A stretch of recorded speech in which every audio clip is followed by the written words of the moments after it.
দিলেন, যখন মানুষগুলো জান্নাত এবং জাহান্নামে চলে যাবে, জান্নাত এবং জাহান্নামে চলে যাওয়ার পরে মানুষগুলোর মধ্যে কথা হবে, জান্নাতবাসী এবং জাহান্নামবাসীদের মধ্যে কথা হবে।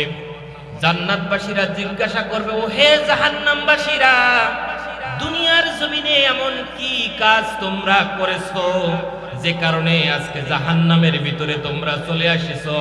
তোমরা কি অপরাধ দুনিয়ার জমিনে করেছিলা যার কারণে জাহান্নামের দাউ দাউ করা আগুনের ভিতরে তোমরা জ্বলছো? আমাদের জানার প্রয়োজন আছে নাই বলেন? আল্লাহ রাব্বুল আলামিন সেই উত্তরটাও কুরআনুল কারীমের সূরা মুদ্দাসিরের ভিতরে দিয়ে দিলেন।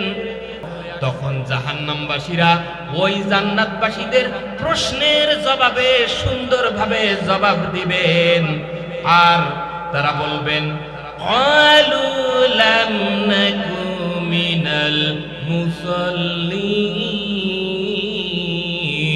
বলুন আল্লাহু আকবার।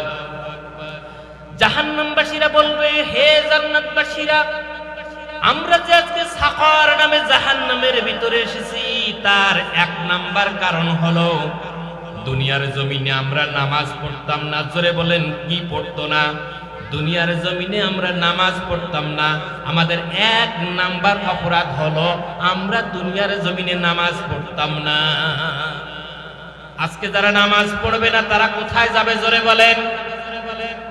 নামাজ না পড়লে জাহান্নামে যেতে হবে।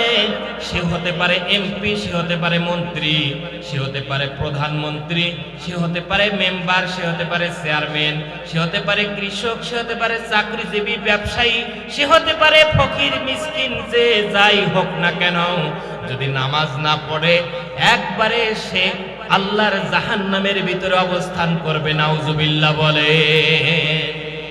এখানে কোনো অপশন নাই, নামাজ না পড়লে জাহান্নামে যেতে হবে, আর নামাজ পড়লে জান্নাতে যেতে পারবে।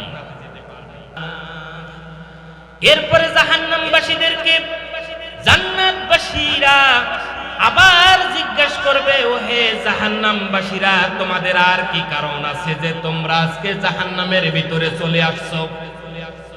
জাহান্নামবাসীরা উত্তর দিবে, ও হে জান্নাতবাসীরা, ওয়ালাম নাকুনু তুইমুল মিসকিন, আর আমরা মিসকিনদেরকে খাদ্য দিতাম না। কাদের খাদ্য দিত না বলেন?